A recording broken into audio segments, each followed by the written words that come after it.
And welcome back to the show, everybody. It is the week of the Players Championship, and I was up there just 24 hours ago checking the golf course out, and it is spectacular. In fact, I mean, they just do an incredible job making it look so perfect. And that's why we bring in our next guest, friend Colin Swatton, who has been on the back for Jason Day for many years out at the Players Championship, and now actually doing a little television work on the international feed. Colin, thanks for joining us, my friend. Are you excited about instead of carrying the bag, broadcasting this year's Players Championship? Yeah, I'm super excited, Doug. To be honest, the to be able to do this inaugural event for World Feed for the PGA Tour in their flagship event is an honor, and being able to walk the grounds here at the PGA Championship, I got out yesterday and walked around the golf course, and it is absolutely in fantastic condition. That every aspect of what they do here is just stellar and world class, and it'll come across so good on TV. You know, it's interesting, Colin. I was there in 1982. I know I don't look that old, but I was actually shooting video for a local television station when Jared Pate won the inaugural event.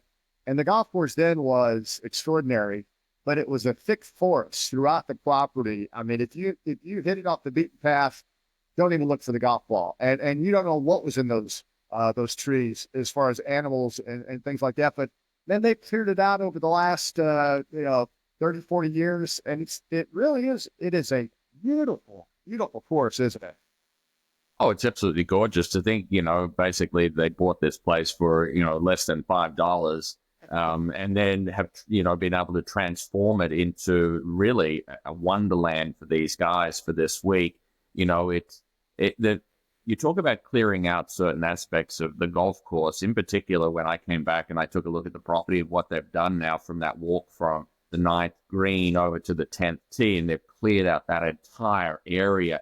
Now they've put tables and chairs out and some more dining options, things like that. Just areas where people can congregate, have a drink, enjoy the day before they make their decision on which part of the golf course they want to go out and of course, which players they want to follow. It is an amazing venue. I've been to Augusta National many, many times, and that is hallowed ground for me. But now this Players Championship, I think, moving to this time of the year too, where it's wall-to-wall oversown, just takes on another look and another dimension, and it is absolutely perfect. You know, Colin, you've been all over the planet, all over the globe. It's some of the best golf venues there are. You and Jason Day have been doing it for many years. But that clubhouse at TPC Sawgrass, in my mind, I haven't been to as many places as you have, but that is the most lavish, the most spectacular clubhouse backdrop. You see it coming up 18, obviously. It sticks way up in the sky. I mean, Colin, that clubhouse is extraordinary, isn't it? Oh, it is. There's probably one other venue, and you could probably argue that Congressional, when Okay. you see that clubhouse and the size of that and the magnitude of that it would be similar, but it's not close. Like this place here is another level. The columns, the way that they're designed with the spirals that run down through them. I don't know the square footage. You would probably know that, but it is enormous. And I was up there yesterday. Actually, I took my production manager up yesterday. He wanted to go and get some things from the Clubhouse Pro Shop. So we went up there, and it was absolutely jam packed. There was people buying all sorts of merchandise, and just the buzz and the excitement. They talk about the major championships being the four big ones. Well, if this is not in contention to be the fifth major and being coined as the fifth major, I don't know what is, because it feels like a major championship on steroids, to be honest. Yeah, it's spectacular. And for our listeners and viewers, Colin is not longtime caddy, but we're talking really a prominent teacher and swing coach. And one of his students, I was working with Colin on Sunday at PGA Tour Live, and one of the students, Carl Billups, I mean, Colin was on pins and needles when Carl was coming down the stretch in Puerto Rico. He closes the deal, Colin, with the win, earns his spot in the players, and so many other things have opened up for this young man from Australia, by the way. Uh, First off, how proud are you of your student accomplishing that? I mean, obviously you've talked to him now. Just talk a little bit about it, because this was a monumental achievement for this young guy on Sunday. Oh yeah, for him to close it out in the fashion that he did, and posting a scoring record at that event in Puerto Rico was certainly, you know, I think something that he wanted to do. He went on the Corn Ferry Tour last year and he bogeyed the last hole, and he kind of felt a little disappointed. So I think it was kind of retribution. Birdieing the last hole to set a scoring record, 26 under at Puerto Rico, was great. I did get the chance to talk to him that evening. He was kind of giddy, to be honest. He was overwhelmed of what he'd achieved, but more importantly, he was just blown away by what the opportunities that win created. You know, obviously to be in the Players Championship this week. He lives in Jacksonville, not far from the golf course, some 15 minutes away. It gets him into the PGA Championship. It gets him that start at the Century Tournament of Champions, you know, as it used to be called.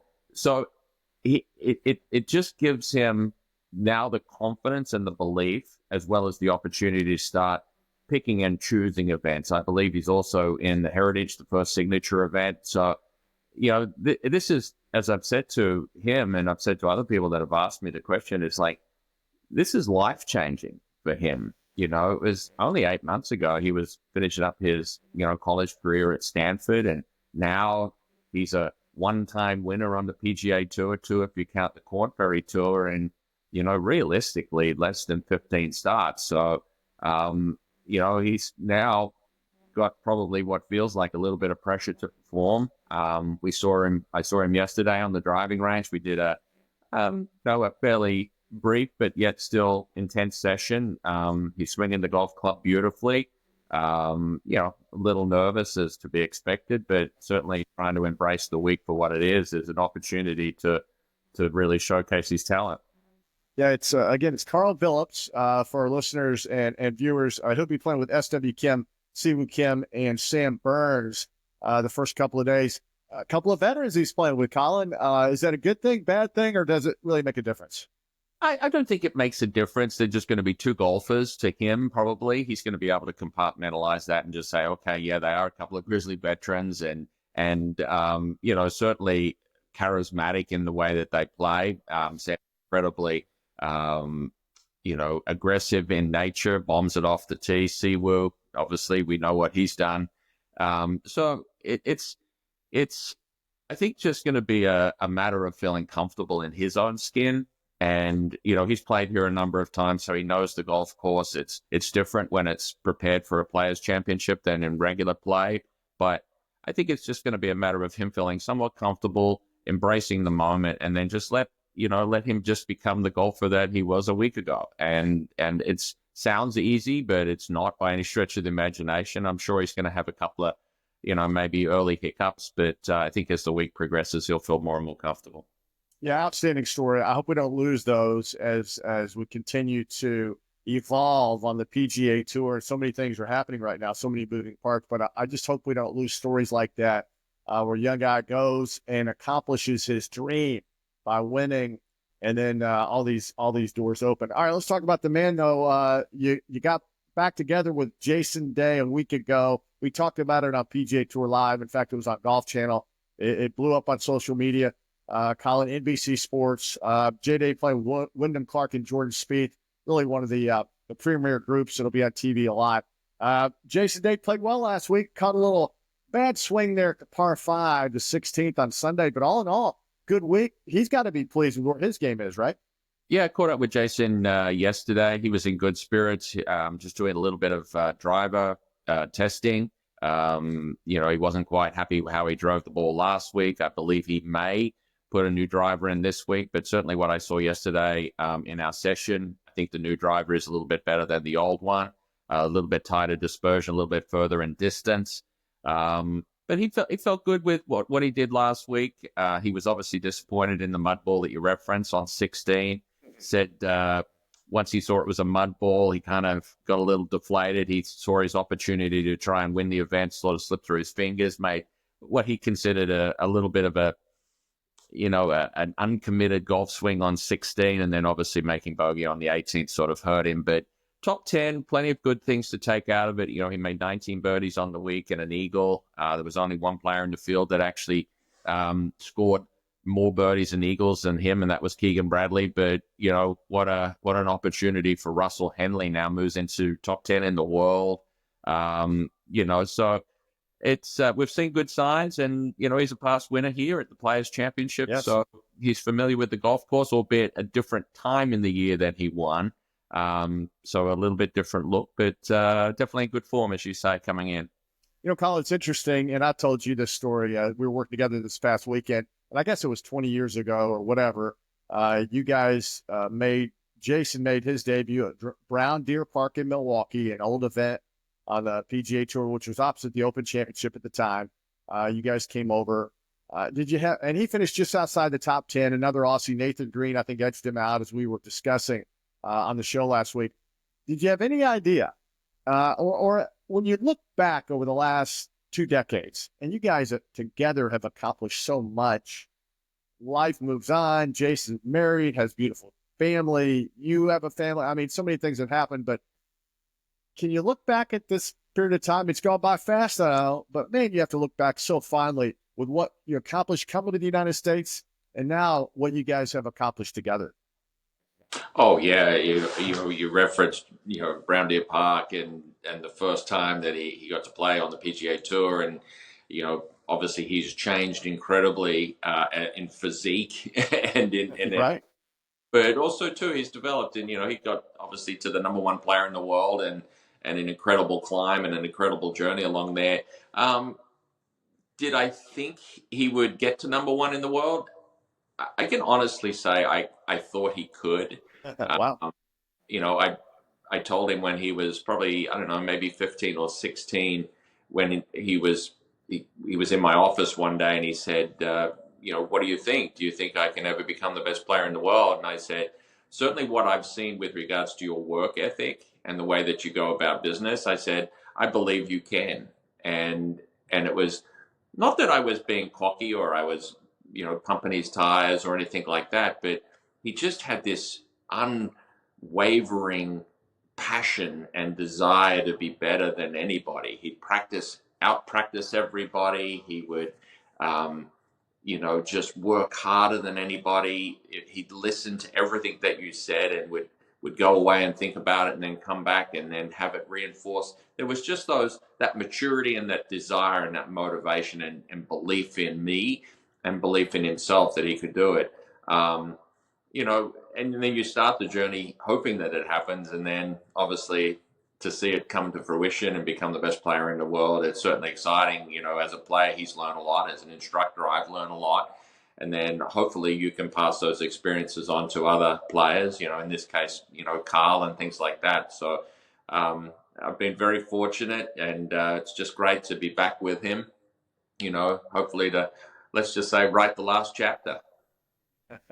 It really is interesting, Colin. And I've been covering golf for, a long time, decades. And I can honestly say the Aussies, and maybe it's not a fair thing to say, but I've never met an Aussie I didn't like. You guys are so friendly.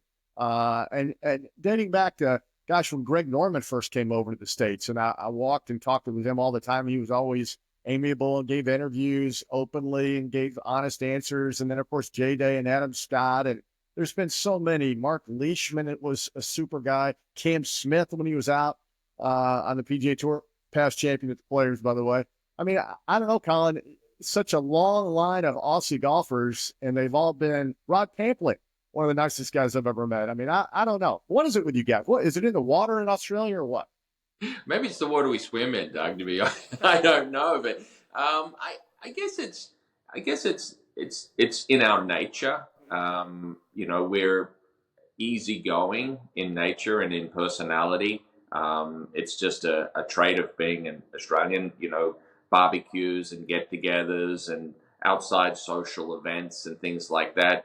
As a kid growing up, if you play one sport, it's considered, what's wrong with that kid? If you play cricket, you play football, you play tennis, you play rugby, you do everything, and you spend a lot of time outdoors. But also too, we spend a lot of time with family and outdoor activities. So I don't know. It's people say it's your laid back, sort of carefree, inviting, warm personality. But maybe it is something that we just grow up with, and it just comes across that way. But you name a whole bunch of players. Greg Chalmers, another one. Stuart Appleby. Yes. The list is on and on. But they're all good guys, and it's all guys you want to hang out and have a beer with. Yeah, in fact, I saw Stewart at our Champions Tour event, my home in Birmingham, Alabama. This was last year. I hadn't seen him in forever.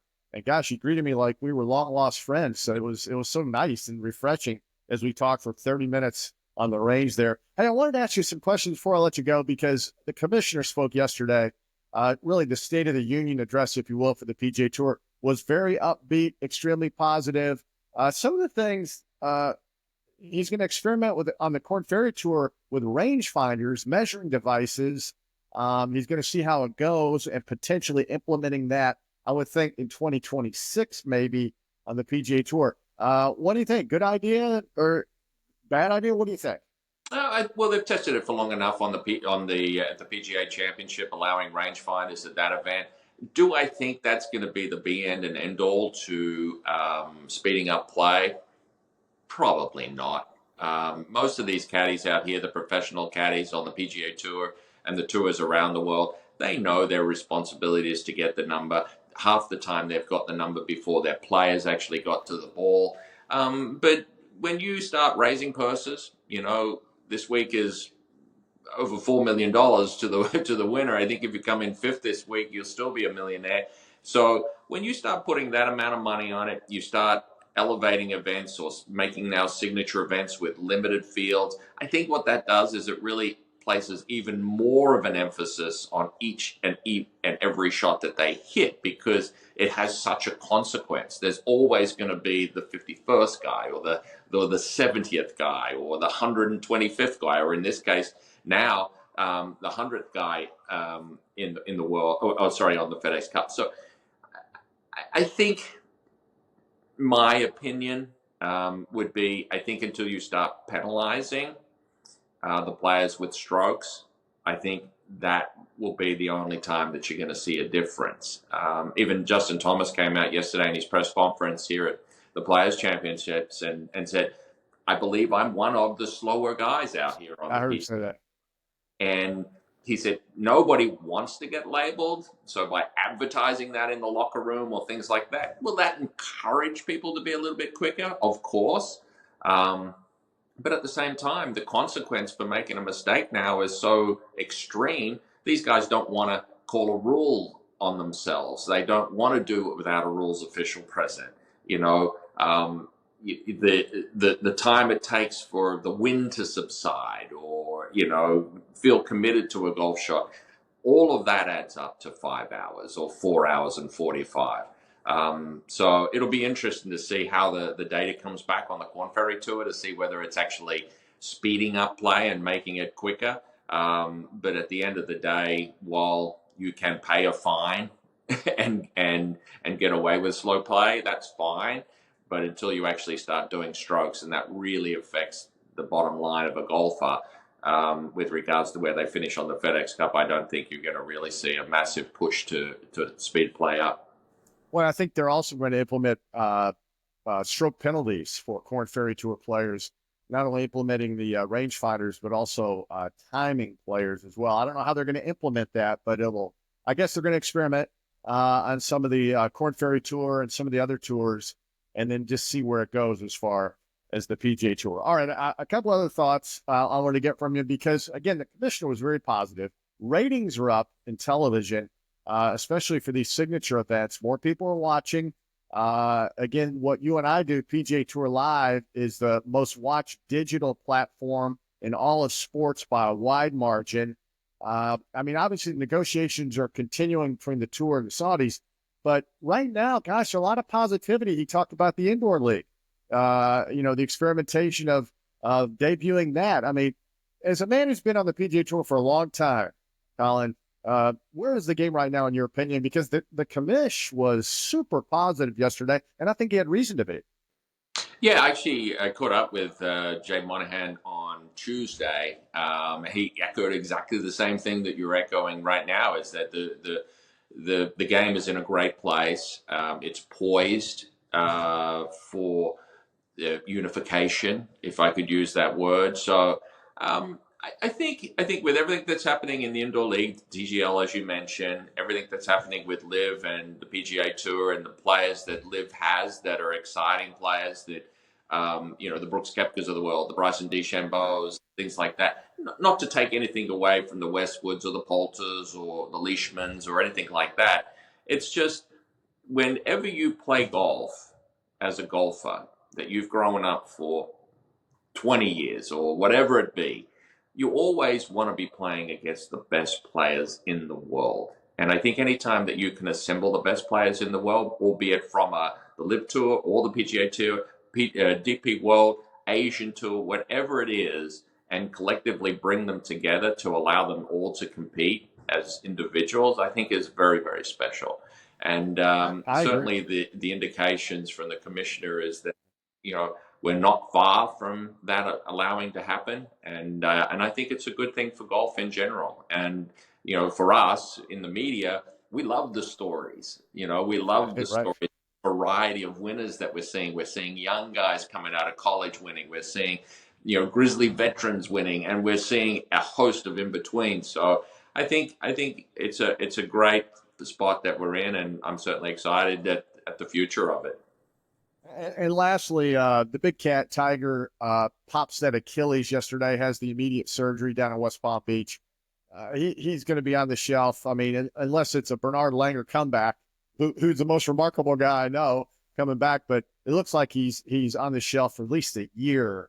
I mean, he just can't catch a break injury-wise, can he, Colin? No, that was just sad news coming out, obviously, about that Achilles. He said the surgery went extremely well, which was great. But I've torn an Achilles. I haven't even popped an Achilles, and it is a long, long recovery. You mentioned Bernhard Langer. I don't know if there's none fitter than him. Obviously, Tiger Woods is a fit person, but he's carrying a lot of injury baggage. So I don't know. It's sad news. I got excited at the possibility that he may even play at Augusta National this year, but that's not going to be the case. And depending on what his team and the people around him can do with regards to trying to negotiate and deal with this injury, like you say, it could be a year before we see him playing again.